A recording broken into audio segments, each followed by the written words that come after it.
हालातों में हम सभी फ्यूचर को लेकर काफ़ी अनसर्टन फील कर रहे हैं। ये कहना गलत नहीं होगा कि किसी को भी नहीं पता कि आने वाले दिनों में क्या होने वाला है।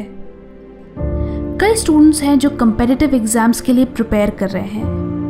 उन्हें नहीं पता कि उनके एग्जाम्स कब होंगे, बट आपने वो ग्रास हॉपर और एंट की स्टोरी तो सुनी ही होगी, जहां एंट पूरे समर खाने का इंतज़ाम करती है ताकि वो विंटर में सर्वाइव कर सके, और ग्रास हॉपर पूरे समर टाइम मज़े करता है और विंटर के लिए कोई तैयारी नहीं करता।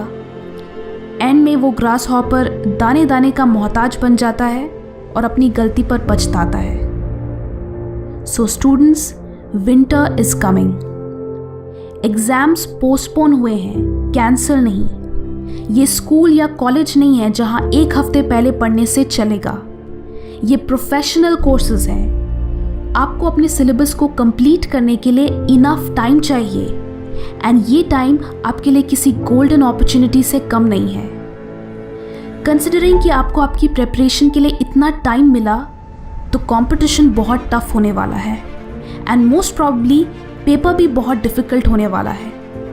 तो जिन लोगों की तैयारी तगड़ी होगी वही एग्ज़ाम में अच्छा कर पाएंगे। इस लॉकडाउन का पूरी तरीके से फ़ायदा उठाने के लिए आपको एक स्ट्रॉन्ग सिस्टम की ज़रूरत है, यानी प्रोडक्टिव होने की ज़रूरत है। मॉर्निंग बहुत अच्छा टाइम है जब आप बिना किसी डिस्टर्बेंस के डीप वर्क कर सकते हो। अगर आप अर्ली मॉर्निंग उठे तब शायद ही कोई इंस्टाग्राम या व्हाट्सएप पे ऑनलाइन होगा। आप आराम से पूरे फोकस एंड कंसंट्रेशन के साथ अपनी पढ़ाई कर सकते हो। दिस इज़ द टाइम जब आपका ब्रेन सबसे ज़्यादा अलर्ट होता है, इसलिए मॉर्निंग में याद की हुई चीज़ें आपको लंबे समय तक याद रहती हैं। जब मैं अपने एग्ज़ाम्स के लिए पढ़ती थी तो मैं हमेशा सुबह उठकर अपने कैलेंडर में प्रीवियस डे की पढ़ी हुई चीज़ें मेंशन करती थी। इससे सुबह मुझे एक एक्स्ट्रा मोटिवेशन मिलता था कि आज भी मैं अपने सारे टास्क कंप्लीट करूंगी। मंथ के एंड तक मेरे कैलेंडर में मेरी पूरी प्रोग्रेस रिफ्लेक्ट होती थी, जिससे मैं 3 चीज़ें ट्रैक कर सकती थी। नंबर 1, मेरी प्रेपरेशन कितनी फास्ट या स्लो है। नंबर 2, कौन से सब्जेक्ट्स सबसे ज़्यादा टाइम ले रहे हैं। एंड नंबर 3, कि मैंने 1 महीने में एग्जैक्टली कितना कुछ अकॉम्प्लिश किया। ऑफन हम एग्ज़ाम्स की तैयारी करते वक्त खुद को अप्रिशिएट करना भूल जाते हैं कि हमने कितना सारा पोर्शन कंप्लीट कर लिया, बिकॉज हम इस पे ज़्यादा फोकस करते हैं कि दूसरों ने कितना पढ़ लिया एंड हम अभी भी कितने पीछे हैं। बट अगर आप अपने प्रोग्रेस को ट्रैक करें, देन यू विल रियलाइज़ कि आप कितने कंसिस्टेंट हो, एंड वो आपको आगे भी और अच्छा करने के लिए मोटिवेट करेगा।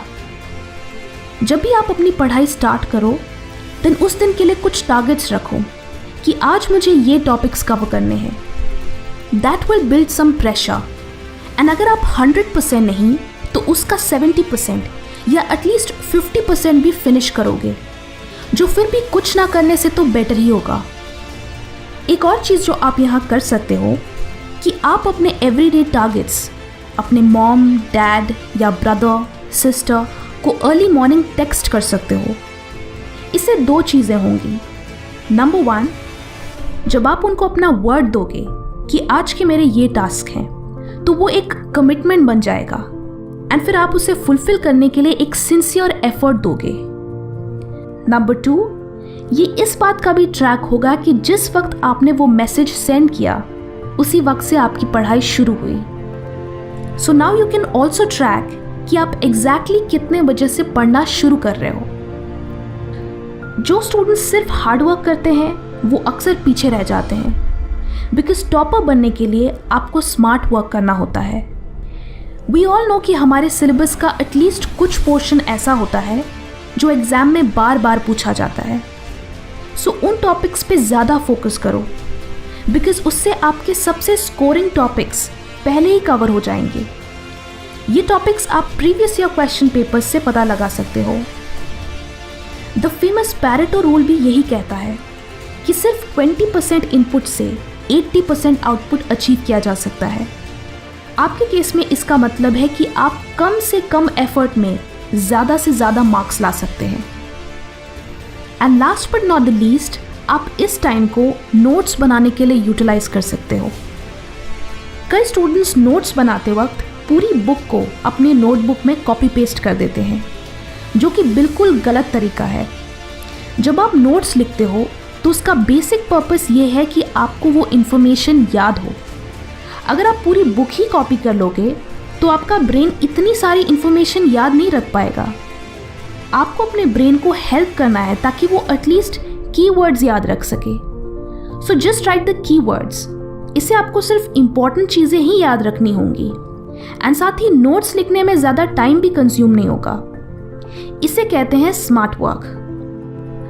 अगर आप चीज़ों को लॉन्ग टर्म के लिए याद रखने में स्ट्रगल करते हैं देन आपको एक इफेक्टिव नोट टेकिंग सिस्टम की ज़रूरत है, जो मैं आपको एक अलग वीडियो में एक्सप्लेन करना चाहूँगी। सो कमेंट्स में बताएं कि क्या आप how to make effective notes पे वीडियो देखना चाहेंगे। वीडियो अच्छी लगी तो लाइक करें एंड बहुत अच्छी लगी तो शेयर भी करें। Thank you and stay focused.